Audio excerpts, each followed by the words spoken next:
ایک حصے پر مشتمل ہے۔ سورہ یوسف کو تو ہم آج اس درس کے ساتھ یا اس خلاصے کے ساتھ نہیں جوڑیں گے، وہ احسن القصص ہے۔ انشاءاللہ کل کا پہلا درس جو تقریباً 10 بجے ہوگا وہ سورہ یوسف پر، اور اس کے 12 مقام ہیں انشاءاللہ۔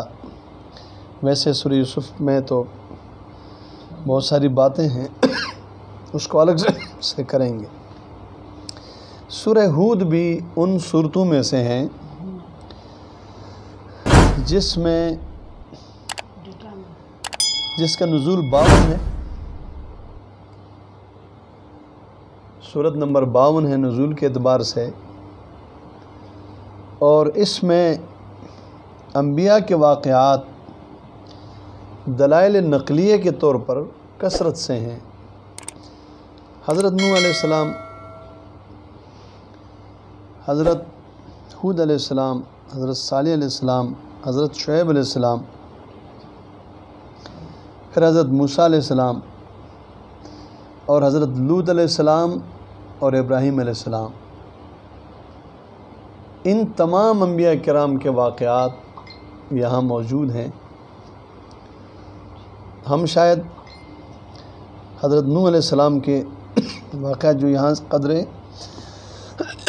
تفصیل سے ہے اس پر آپ کے سامنے انشاءاللہ کچھ بات کریں گے۔ حدیث پاک میں آتا ہے کہ آپ صلی اللہ علیہ وسلم کے داڑھی مبارک میں جب سفید بال آئے تو آپ کو تو اللہ نے بڑی اچھی صحت دی تھی۔ ہر نبی کو اللہ تعالیٰ جنت کے 40 مردوں جتنی طاقت عطا کرتے ہیں، اور جنت کا ایک مرد کی طاقت دنیا کے 100 آدمی جتنی طاقت ہوتی ہے۔ جس طرح نبی کا سینہ چوڑا ہوتا ہے، اس کی ہمت پہاڑوں جتنی وزنی ہوتی ہے، اور ان کا حوصلہ، اسی طرح ان کی صحت بھی بہت اچھی ہوتی ہے۔ صحابہ نے پوچھا آپ کے بال سفید ہو گئے؟ تو حدیث میں آتا ہے آپ نے فرمایا شیبتنی ہود و اخواتہا۔ یہ جو سورہ ہود ہے اور اس جیسی صورتیں ہیں، بعض روایت میں سورہ مرسلات کا تذکرہ بھی ہے، فرمایا ان صورتوں نے مجھے بوڑھا کر دیا۔ سبحان اللہ۔ ہمارے حضرات فرماتے ہیں کہ سورہ ہود میں جس آیت میں آپ صلی اللہ علیہ وسلم کو اللہ تعالیٰ نے خطاب کر کے فرمایا ہے، یہ آیت نمبر 112 ہے، فَاسْتَقِمْ كَمَا أُمِرْتَ۔ پیارے، جس طرح میری طرف سے آپ کو حکم ہوگا آپ نے اسی پر قائم رہنا ہے۔ یہ بڑا مشکل کام ہے، اور آپ صلی اللہ علیہ وسلم نے اس کو 100% پورا کیا ہے۔ پھر حکم تھا وَلَا تَطْغَوْا، اور پھر حکم ہے وَلَا تَرْكَنُوا إِلَى الَّذِينَ ظَلَمُوا۔ دیکھو ہر معاشرے میں ظالم ہوتے ہیں، یہ جو ظالم ہوتے ہیں یہ ساتھ ساتھ جاگیردار بھی ہوتے ہیں، حکمران بھی ہوتے ہیں، طاقت والے ہوتے ہیں، لاؤ لشکر والے ہوتے ہیں۔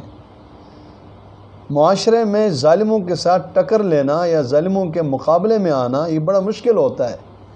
اچھے خاصے لوگ بھی اندر سے یا اوپر سے ان کی طرف میلان رکھتے ہیں، اور عرب کے سوسائٹی یا عرب کے قبائل اور عرب کے تو اور حالات تھے، لیکن آپ کو جو حکم ہے وہ ہے وَلَا تَرْكَنُوا إِلَى الَّذِينَ ظَلَمُوا۔ حکم آپ کو ہے، اور قیامت تک آنے والی آپ کی امت کو سمجھایا جا رہا ہے کہ دیکھو ظالموں کی طرف میلان نہیں رکھنا ہے۔ فَتَمَسَّكُمُ النَّارِ، پھر تم میں آگ چھو لے گی، یعنی آگ کی سزا ملے گی۔ اور وَمَا لَكُم مِّن دُونِ اللَّهِ مِّنْ أَوْلِيَاءَ، کوئی پھر تمہارا ساتھی اور دوست اور کام آنے والا نہیں ہوگا۔ ثُمَّ لَا تُنصَرُونَ، پھر تمہاری مدد بھی نہیں ہوگی۔ آپ نے فرمایا تھا کہ سورہ ہود اور اس جیسے صورتوں نے مجھے بوڑھا کر دیا۔ وہی صورت ہے جس کا ہم آج کچھ مضامین سے آپ منتخب مضامین پہ بات کریں گے۔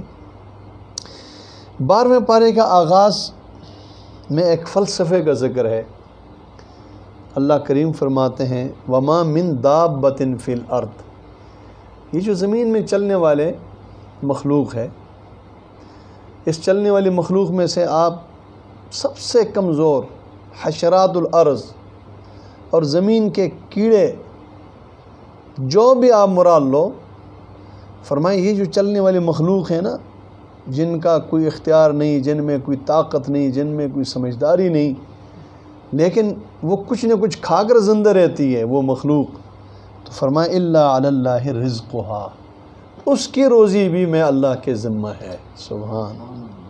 حدیث پاک میں آپ صلی اللہ علیہ وسلم فرماتے ہیں تم اللہ پر توکل کرو، اعتماد کرو، بھروسہ کرو جیسے پرندے کرتے ہیں۔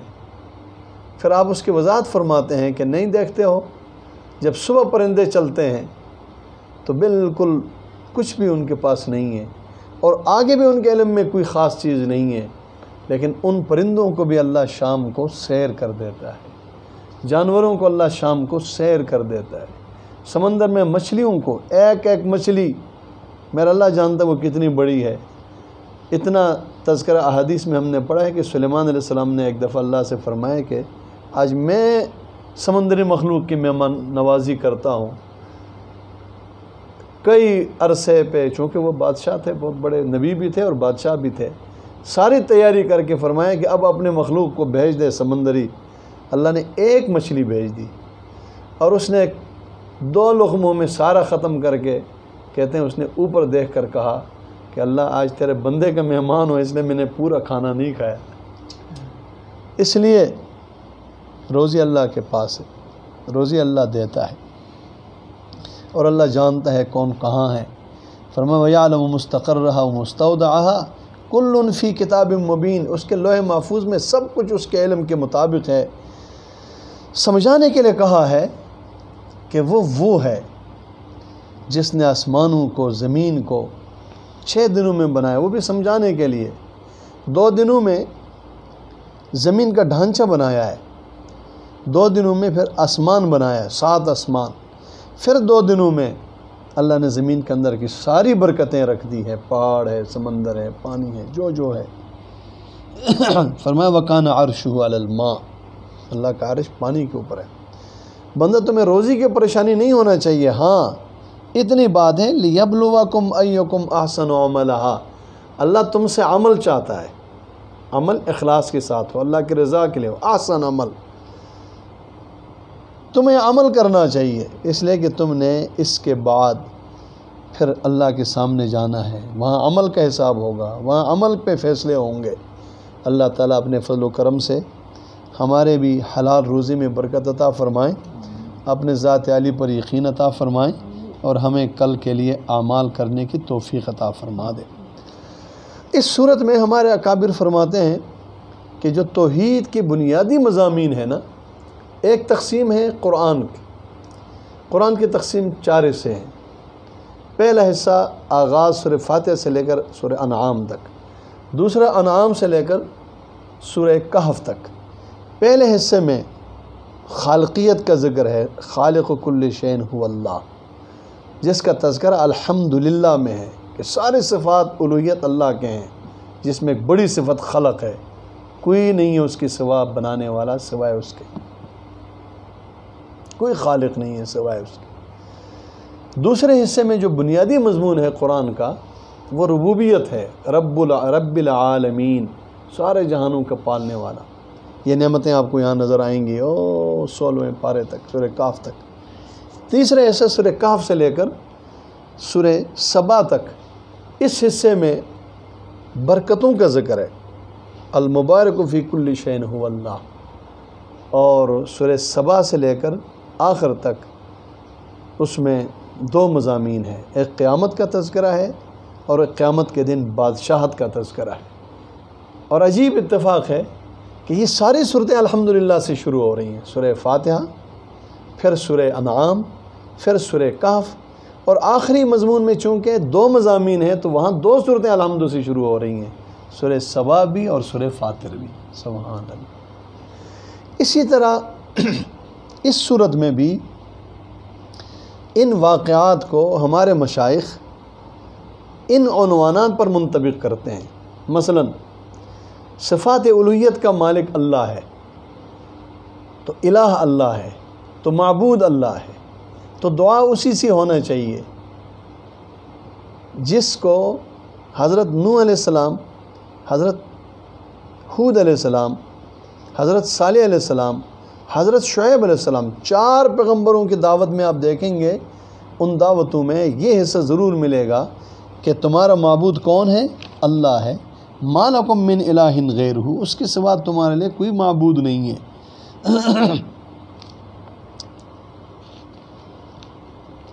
وَلَقَدْ أَرْسَلْنَا نُوحًا إِلَىٰ قَوْمِهِ إِنِّي لَكُمْ نَذِيرٌ مُّبِينٌ أَلَّا تَعْبُدُوا إِلَّا اللَّهَ۔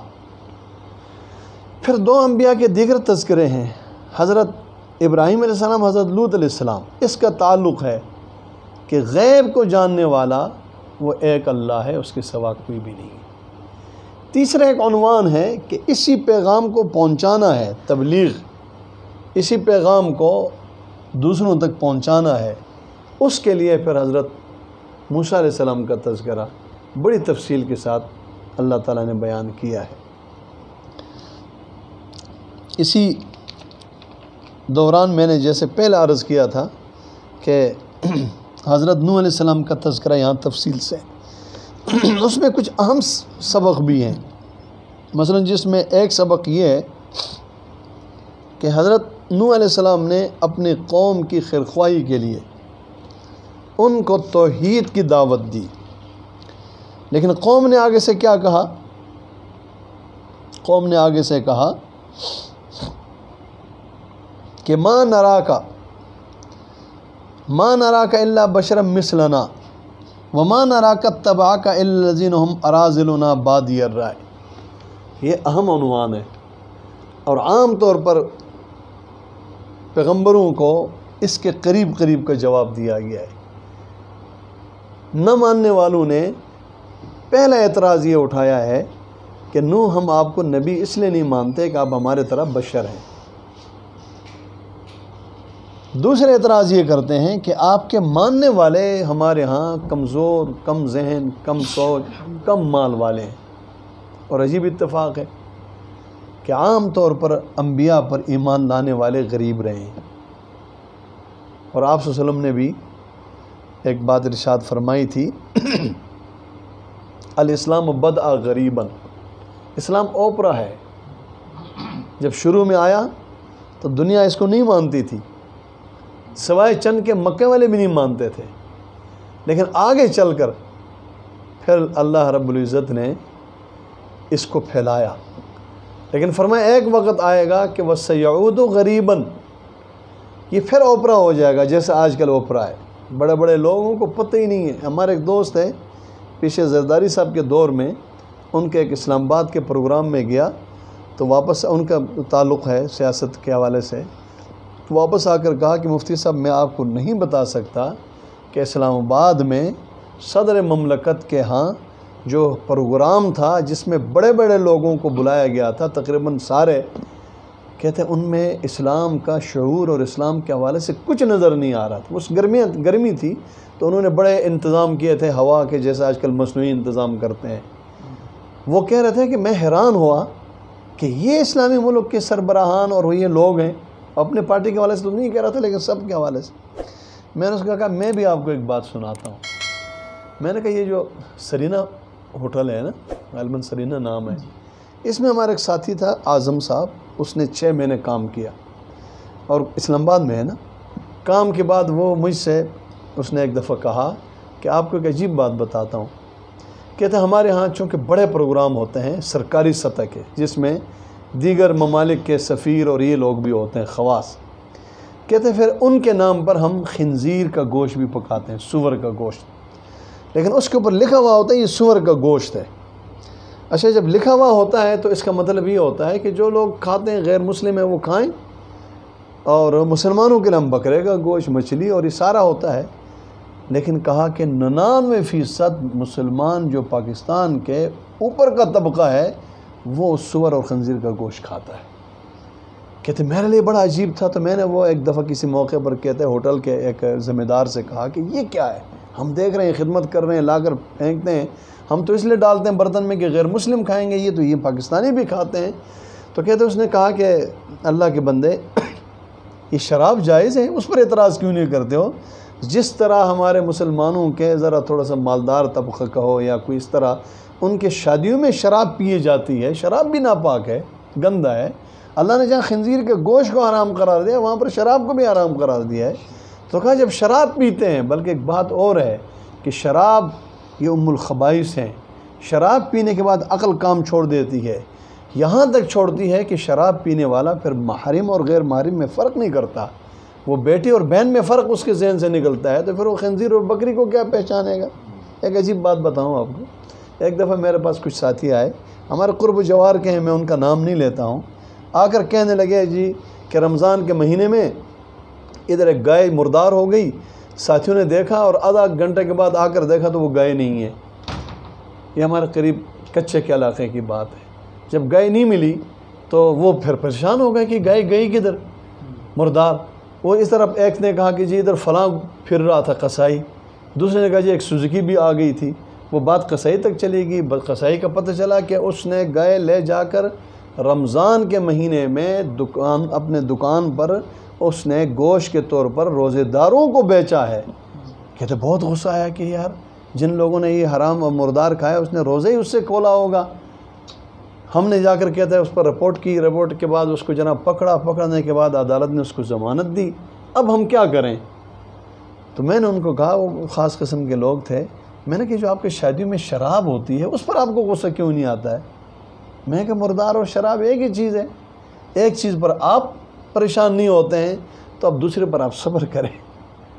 ایک اور بات بھی میں نے کی، لیکن بہرحال جو بات میں یہاں بتانے لگا ہوں وہ یہ کہ آپ نے فرمایا تھا کہ اسلام ایک دن اوپرا ہوگا۔ یہ اوپرا اس طرح ہوگا کہ ایک ایک سربراہ جو ہمارے بڑے بڑے لوگ ہیں ان کے پیچھے ہزاروں لوگ سمجھ لے کہ ان کو ووٹ دینے والے ہیں، جب وہ خنزیر کا گوشت کھاتا ہے تو اس کا مطلب یہ کہ پیچھے والے بھی اس کے پیچھے چلتے ہیں، جب وہ شراب پیتا ہے اور شراب کے محفل میں چلتے ہیں تو اس کا مطلب یہ کہ پیچھے والے اس کے راضی ہیں، اس سے خوش ہیں۔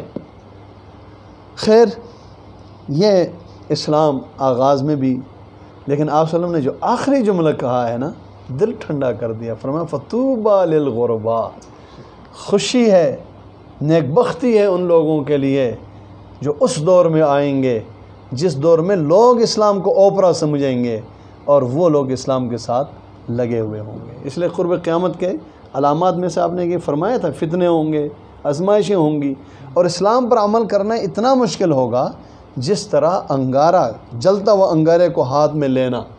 اللہ تعالیٰ میں اسلام پر استقامت عطا فرمائے۔ تو میں عرض کر رہا تھا جو پہلے بات میں نے کہی کہ خیرخواہی میں قوم کو سمجھانے لگے، لیکن قوم نے بجائے ماننے کے، ایک نبی ہے، اللہ کا پیغمبر ہے، اور ان کی دعوت کی جو مدت ہے وہ کتنی ہے؟ 950 سال، پوری عمر ان کی 1200 سے اوپر ہے، 1200 سے، لیکن جو صرف نبوت کی زندگی ہے ان کی وہ 950 سال ہے، جب پوری عمر میں مختلف اقوال ہے۔ بہرحال تو ایسے پیغمبر کو آگے سے یہ کہنا کہ ہم آپ کو اس لیے نہیں مانتے کہ آپ بشر ہیں، ہم آپ کو اس لیے نہیں مانتے ہیں کہ آپ ہم میں سے کمزور لوگ آپ کے ساتھ چلتے ہیں، وما نرا لکم علینا من فضل، ہم آپ کی فضیلت اپنے اوپر نہیں مانتے ہیں۔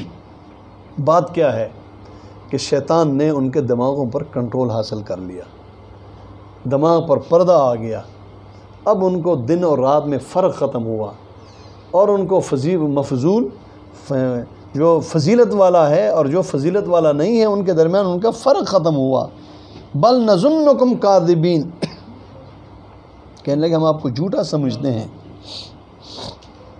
پیغمبر کیا کہتا ہے؟ یہ نہیں کہا، اور عجیب یہ مضمون تو سورہ اعراف کا تھا، وہاں یہ تفصیلیں ہم بات نہیں کر سکے، کہ قوم کہتی ہے آپ استغفر اللہ اعوذ باللہ، نقل کفر نباشت، انبیاء کی طرف حماقت کا نسبت کرتی ہے۔ تو پیغمبر یہ نہیں کہتا ہے کہ تم بیوقوف ہو، تم احمق ہو، پیغمبر کہتا ہے کہ ہمارے پاس، یعنی ہم احمق نہیں ہیں، صفات ہم میں نہیں ہیں، چونکہ پیغمبر آتا ہی خیر خواہی کے لیے۔ کیوں آپ صلی اللہ علیہ وسلم کے یہ واقعہ جو آپ نے حضرت عائشہ سے، جب عائشہ نے پوچھا کہ احد سے بھی کوئی مشکل دن آپ پر آیا، تو آپ نے فرمایا وہ طائف کا دن اس سے بھی مشکل تھا، جب میں ان کے خیر خواہی کے لیے نکلا، اور مکہ کو پوری طور پر چھوڑ کر نکلا. یہ سیرت کی کتابوں میں لکھا ہے. جب آپ دوبارہ مکہ آئے تو آپ کو اندر آنے کی اجازت نہیں تھی. وہ تو ایک سردار نے آ کر اپنے امان میں آپ کو، کیونکہ آپ ایک دفعہ مکہ چھوڑ کر گئے تھے، کہ اب میں طائف والوں کو دعوت دوں گا. اور انہوں نے آپ پر پتھر برسائے، خون گرایا اور برا بلا کہا ایک پیغمبر کو. اور پیغمبر بھی کون ہے؟ تمام انبیاء کا امام ہے، خاتم المرسلین ہے، رحمت للعالمین ہے. فرشتے بھی آ گئے. جبریل نے آ کر کہا پہاڑوں کے فرشتے آ گئے ہیں، اب جو آپ کہتے ہیں تو دونوں پہاڑوں کے درمیان میں کچل دیں. تو آپ نے کیا فرمایا تھا؟ اللہ کریم میری قوم نہیں سمجھتی، ان کو ہدایت دے. اللہم اہد قومی فانہم لا یعلمون. میرے قوم کو ہدایت دے، وہ سمجھتے نہیں. یہ تمام انبیاء کا مزاج رہا ہے، وہ خیرخواہی چاہتے ہیں، وہ ہر حال میں قوم کو ہدایت. اس لیے ہر پیغمبر نے اپنے قوم کے خلاف اس طرح کی بد دعا نہیں. جب اللہ نے بتایا کہ اب ان میں ٹھیک نہیں ہوتے ہیں، پھر اسی نوح علیہ السلام نے بھی دعا کی انی مغلوب فانتصر. تو اللہ نے کہا کشتی بناؤ. چلو آپ نے کہہ دیا، اب ان کا کر دیتے ہیں. چنانچہ اس میں دوسرا عنوان کشتی کا ہے، وہ بھی بتانا تھا. کشتی بن رہی ہے جی، وہ بھی بڑا عجیب واقعہ ہے. قوم کے غفلت کو دیکھو. قوم آ کر مذاق کر رہی ہے، کہتے اچھا کشتی بنا رہے ہیں، کشتی تو پانی میں چلتی ہے، یہاں تو ہمارے زمینوں کو پانی نہیں ہے، پینے کو پانی نہیں ہے. یعنی جو چند دن بعد جس قوم نے اسی جگہ پہ ہلاک ہونا ہے، چونکہ ان کے علم میں نہیں ہے کہ ہمارے ساتھ کیا ہونے والا ہے، وہ چند دن پہلے پیغمبر کے ساتھ مذاق کرتے ہیں. کشتی بن گئی جی، اللہ فرماتے میرے نگرانی میں بن گئی. اور جس وقت کشتی تیار ہو گئی، وَيَصْنَعُ الْفُلْكَ، کشتی بناتے رہے. وَكُلَّمَا مَرَّ عَلَيْهِ مَلَأٌ مِّن قَوْمِهِ سَخِرُوا مِنْهُ، جب بھی کوئی جماعت گزرتی تھی تو مذاق کرتی تھی. جیسے آج کل بھی اہل حق کے ساتھ مذاق ہوتا ہے، کہتے ہیں مسجد سے نکلتی ہی نہیں ہے، ان کو باہر کا بھی سوچنا چاہیے. اور جب ہم کتاب کے نشانی پہ اپنا پرچم نبوی لے کر جب باہر نکلتے ہیں تو کہتے ہیں ان کو باہر سیاست میں کیا کام ہے، بھئی ہم کدھر جائیں. اندر جاتے ہیں تو کہتے ہیں باہر نہیں نکلتے، باہر نکلتے تو کہتے ہیں کہ اندر نہیں جاتے ہیں. خیر، میں نے کیا الیکشن میں سے لیا، ایک دفعہ ایک بہت اچھا آدمی آیا، وہ اتنا خاص آدمی تھا آپ حیران ہوں گے کہ انہی دنوں میں حضرت ڈاکٹر شیخ شاہ صاحب فوت ہوئے تو میں ان کے جنازے میں نہیں جا سکا، اس لیے کہ وہ چند دن پہلے کی بات ہے، یعنی اس کے بعد الیکشن ہونے تھے اور ہمارے خاص ساتھی ہیں، سادات ہیں، ان کے والد صاحب فوت ہوئے تھے اور وہ جنازہ مجھے پڑھانا تھا، اور وہی 11 بجے. چنانچہ میں نے اس 11 بجے ڈاکٹر صاحب کے والد سے دعا وغیرہ کروائی. اور اس کے بعد میں پھر ایک تو مزاج ہے میرا، ایسا کوئی ہو تو میں 2-3 دفعہ جاتا ہوں، کبھی مسائل بنانے کے، کبھی بتانے کے لیے، کبھی کیا. اتفاق سے اس گھرانے کا مجھے ایک ووٹ بھی نہیں ملا، حالانکہ وہ بہت مذہبی گھرانہ ہے، بہت اچھے لوگ. اب اپنے وہ اتارنے کے لیے جب مجھ سے آگے جمعے میں ملا تو کہتے حضرت آپ اس گن میں کیوں پڑ گئے؟ تو میں نے کہا اچھا آپ نے ووٹ کس کو دیا ہے؟ کہتے میں نے فلاں کو دیا ہے. میں نے کہا کہ اس لیے دیا ہے کہ وہ گندہ ہے؟ بس وہ ہنس پڑا. بات یہ ہے، حدیث پاک میں مشکات شریف میں آتا ہے کہ کانت انبیاء و بنی اسرائیل، کانت بنی اسرائیل تسوسهم الانبیاء. بنی اسرائیل کے نبی سیاست کرتے تھے، حکمران بھی ہوتے تھے، سیاست لوگوں کے نفع، لوگوں کے فائدے کے، یہ سارے سلسلے وہ کرتے تھے. وہاں یہاں تک تذکرہ موجود ہے جب کوئی نبی فوت ہوتا، کلما حلق نبی ان کا لفظ ہے، جب کوئی نبی فوت ہوتا تو اللہ دوسرے نبی بھیج کر اس سیاسی سلسلوں کو آگے بڑھا دیتے. آپ صلی اللہ علیہ وسلم نے فرمایا میں چونکہ آخری نبی ہوں، میرے بعد کوئی نبی نہیں ہے، لیکن میرے بعد خلفاء ہوں گے، حکمران ہوں گے، خلفاء ہوں گے، بادشاہ ہوں گے. چنانچہ آپ جانتے ہیں کہ آپ کے بعد پھر خلیفہ ابو بکر، پھر عمر، پھر عثمان، پھر علی. اور خلیفہ بھی کیسے ہیں؟ دیکھیں آپ کے کام بہت ہیں. نبی کے کاموں میں سے نمازیں پڑھانا ہے. نمازیں تو مختلف مسجد میں مختلف امام پڑھاتے ہیں اور پڑھاتے رہے، کوفہ میں بھی، بصرے میں بھی، ہر جگہ. نبی کے کاموں میں سے دعوت و تبلیغ ہے، سارے کرتے رہے، اس میں کوئی خاص نہیں ہے. نبی کے کاموں میں سے تعلیم اور تعلم ہے، کتنے، ہر ایک صحابی اپنی جگہ پڑھاتا رہا، ہر صحابی معلم تھا. نبی کے کاموں میں سے حکمرانی اور خلافت ہے. خلیفہ ایک جو بلا فصل تھا وہ ابو بکر، جب تک ابو بکر حیات رہا پوری دنیا میں دوسرے خلافت کے لیے کوئی نہیں آ سکتا تھا، یہ نبی کے منصب ہے۔ پھر جب عمر آیا ہے تو وہ آخری دم تک، شہادت تک، پھر جب عثمان آیا تو وہ اپنی شہادت تک، پھر جب علی آیا تو وہ اپنی شہادت تک، پھر جناب سیدنا امیر معاویہ آیا وہ اپنی وفات تک۔ اور میں مولانا فضل الرحمان صاحب کے ایک جملے پر اس بات کو ختم کرتا ہوں، فرمایا کہ ہم حکمران رہے، یعنی قرآن و سنت کے علماء، یہ انبیاء بھی، یہ صحابہ بھی علماء تھے، پھر تابعین، جب بھی یہ سلسلہ ہارون رشید سب چلتا رہا، یہ سب علم والے تھے۔ کہا کہ جب ہم حکمران رہیں پھر، اور حکمرانوں کا مشیر رہیں پھر، جب تک حکمرانی ہمارے پاس اور ہم اس کے مشاورت ہمارے پاس تھی، پوری دنیا میں امن تھا۔ کفر ہم پہ مرتے تھے، ہم سے محبت کرتے تھے۔ ہمارا محمد بن قاسم جب جانے لگا تو کفر والے رو رہے تھے کہ آپ ہمیں کس کے اس پر چھوڑ کر جا رہے ہیں، جس طرح پہلے ہم پر ظلم ہو رہا تھا۔ اور یہ ایک آخری 100 سال، ابھی 2-3 سال بعد 100 پورے ہو جائیں گے۔ خلافت ہماری جب سے ختم ہوئی ہے، بے شک کمزور خلافت تھی، اس کے بعد یہ جو 100 سال گزرے ہیں، اس میں پوری دنیا میں آگ ہے، لاکھوں مارے جا رہے ہیں، بم برسائے جا رہے ہیں، اسلحہ بنایا جا رہا ہے۔ پوری دنیا میں سب سے بڑی تجارت اسلحہ کا ہے، اور وہ سارا اسلحہ استعمال ہوتا ہے تو کہاں استعمال ہوتا ہے؟ مسلمانوں پر۔ کھڑا بھی مسلمان کو کرتے ہیں۔ عجیب ہے کہ ہمارے ہاں جب دو مسلمان آپس میں لڑنے کے حالات بنتے ہیں، جیسے افغانستان میں یہ حالات بنے جناب، اور عراق میں یہ حالات بنے، شام میں بنے، دونوں طرف جب مسلمان ہوتے ہیں تو کمال یہ ہے سازش کی کہ دونوں کو کافر اسلحہ دیتے ہیں۔ بلکہ آپ حیران ہوں گے، ہمارے پاکستان میں جب مسائل بنتے ہیں، ہمارے اس ملک کے خلاف کوئی آواز لگاتا ہے، آئین نہیں مانتا، جھنڈا نہیں مانتا، ان کو بھی کافر اسلحہ دیتا ہے۔ اور پھر یہ ایک سلسلہ ہے، بات لمبی ہو گئی، بہرحال کہ حضرت نوح علیہ السلام کی میں بات عرض کر رہا تھا، جو دوسری بات تھی کشتی کے حوالے سے۔ کشتی تیار ہو گئی جی، مذاق تو وہ کرتے رہے، لیکن اللہ کا حکم تھا کہ وَاصْنَعِ الْفُلْكَ بِأَعْيُنِنَا وَوَحْيِنَا وَلَا تُخَاطِبْنِي فِي الَّذِينَ ظَلَمُوا إِنَّهُمْ مُغْرَقُونَ۔ ظالم غرق ہوں گے۔ کشتی بنتے ہوئے جو بھی لشکر لوگ گزرتے مذاق کرتے، تو آپ کو کہا گیا تھا کہ کہو ان سے ان تسخروا منا فإنا نسخر منکم کما تسخرون۔ آج تم مذاق کرتے ہو، ہم کل دیکھیں گے تمہارے ساتھ کیا ہوتا ہے۔ فسوف تعلمون من یاتیہ عذاب یخزیہ ویحل علیہ عذاب مقیم۔ وہ وقت آیا کہ جناب حکم ملا آپ کشتی میں بیٹھ جائیں۔ 80 کے قریب افراد تھے، وہ بھی آپ کے گھرانے کے تھے زیادہ تر۔ یہ تیسری بات ہے کہ ایک پیغمبر 950 سال تک سمجھاتا رہا، لیکن شیطان کا کنٹرول ان پر اتنا پکا ہوا کہ پیغمبر اور وحی اور آسمانی باتیں اور 950 سال، یہ دعوت دینے والوں کے لیے وہ ہے، حوصلہ ہے کہ آپ کا ذمہ ہدایت نہیں ہے، آپ کا ذمہ دعوت ہے۔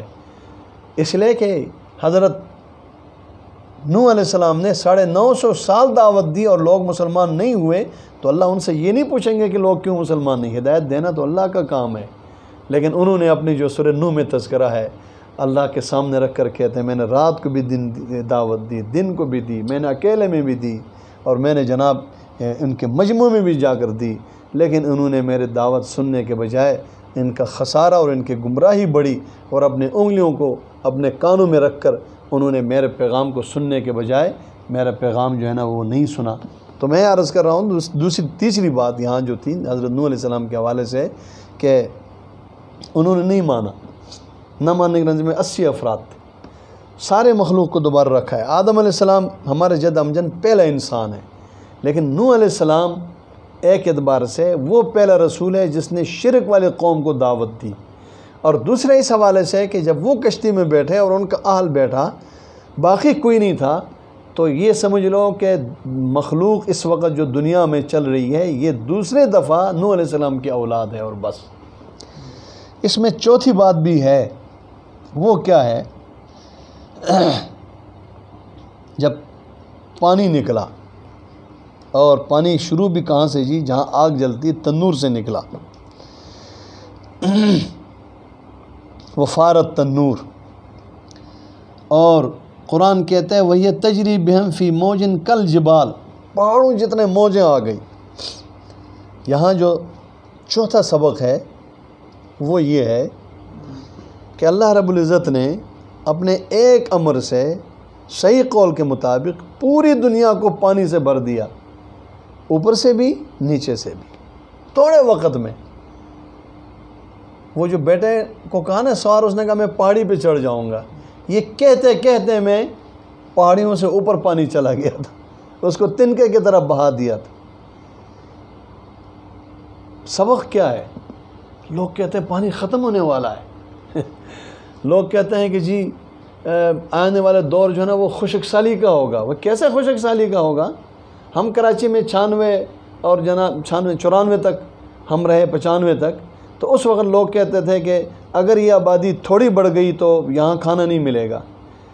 اس وقت اور آج میں، اس وقت میرے صرف شادی ہوئی تھی، آج میرے 13 بچے ہیں، تو وہ ایک آدمی 13 ہو گیا ہے۔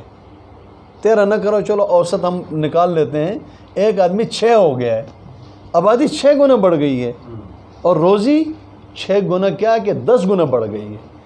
ہم نے ابھی جا کر دیکھا وہ جگہوں میں اتنے عالیشان ہوٹل اور ایسے کھانے اور پانی، اور ابھی تو وہ بھی بن رہا ہے وہاں پر جناب، یہ بحریہ ٹاؤن۔ بحریہ کا کسی نے سوچا نہیں ہوگا، آسمانوں سے۔ اور چھوڑو یار، رب ہے تو پانی بھی ہے، روزی بھی ہے، سب کچھ ہے۔ اور پانی کا خوف اس لیے نہ کرو کہ رب کے ایک امر سے زمین بھر جاتا ہے پانی سے، اور پھر اسی کے دوسرے امر سے جب اللہ نے کشتی اتارنا چاہا سب کو ختم کرنے کے بعد، تو وہ چند منٹوں میں پانی ختم بھی ہو گیا اوپر والے کو، آسمان کو کہا رک جا، اور زمین کو کہا نگل لے۔ یہ چوتھا سبق۔ اس میں ایک 5واں سبق بھی ہے، اور غالباً اس پر ہم بات شاید ختم کریں یا ایک بات اور بھی کریں گے۔ 5واں سبق کیا ہے؟ 5واں سبق یہ ہے کہ بہت سے لوگ اس دوسروں کے سہارے چل رہے ہیں، کہتے ہیں کہ ہم جب پکڑے جائیں گے تو یہ بچائے گا اور وہ بچائے گا۔ کیوں جی؟ ہم فلاں کے اولاد ہے اور فلاں کے اولاد ہے، قرآن نے بتا دیا ہے، اور ایک جگہ نہیں کئی جگہ بتایا ہے کہ ہمارا ایک پیغمبر نوح ہے، اور اس کا حقیقی بیٹا ہے، لیکن اس نے اس کے دین کو نہیں اپنایا۔ اس کی بیوی ہے، وہ اس کے دین پر نہیں ہے۔ تو جب ہم نے پکڑا تو وہ اہل حق بہت تھوڑے تھے، ہمیں بڑھانے کی بھی ضرورت نہیں پڑی کہ کچھ کو ویسی کشتی میں بٹھا دیں کہ یار 80 کم ہے، 500-600 تو ہونا چاہیے نا، جیسے ہم کبھی کبھی بڑھانے کے چکر میں ہوتے۔ اللہ نے فرمایا بس صرف وہ ہوں گے جو ٹھیک ہیں، دل و جان سے انہوں نے کلمہ پڑھا ہے۔ جب بات آ گئی بیٹے کی، اللہ اکبر، آپ نے بیٹے کو کہا آ جاؤ، وہ آیا نہیں۔ اس نے کیا کہا؟ سآوی الی جبل یعصمنی من الماء، میں پہاڑ پہ چڑھوں گا، پانی سے بچ جاؤں گا۔ پیغمبر نے کہا لا عاصم اليوم من امر اللہ الا من رحم، رب کا رحم کے بغیر کوئی نہیں بچا سکتا، کوئی حفاظت نہیں کر سکتا۔ بس یہ بات چل رہی تھی کہ حال بینہم الموج فکان من المغرق، ایک موج نے آ کر ختم کر دیا۔ ختم ہونے کے بعد پھر اللہ نے زمین سے کہا اپنے پانی سکھا دے، آسمان سے کہا روک دے۔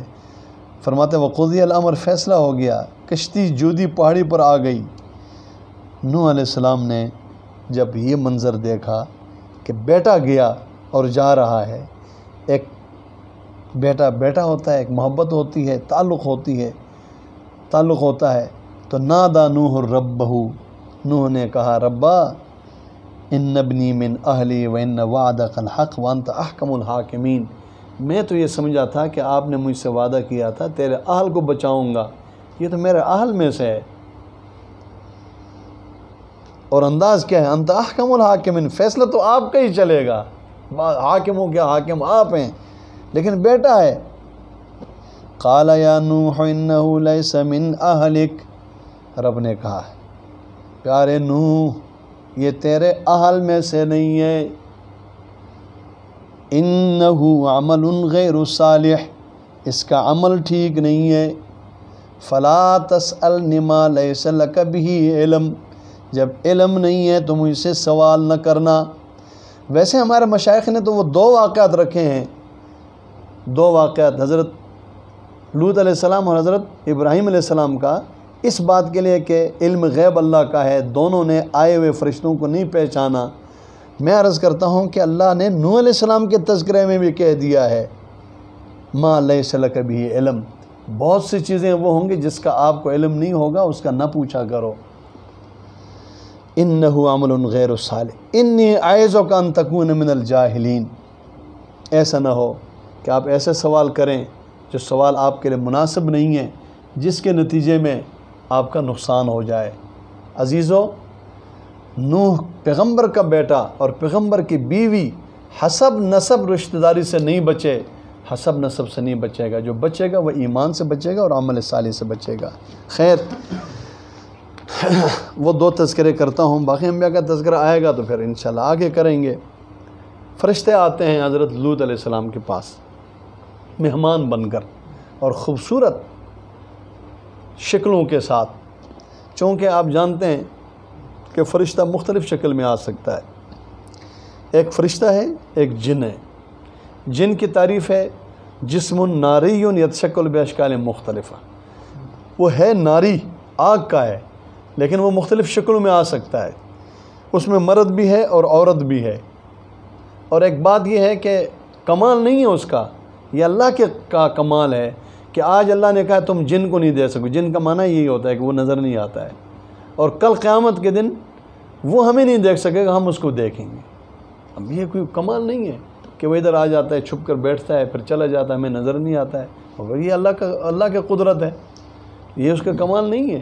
لوگ اسی کو کمال سمجھ کر جنوں کے پیچھے پڑ جاتے ہیں، ہمیں یہ بھی بتاؤ، یہ اس کو کیا بتایا تمہیں، یہ بتاؤ اور وہ بتاؤ۔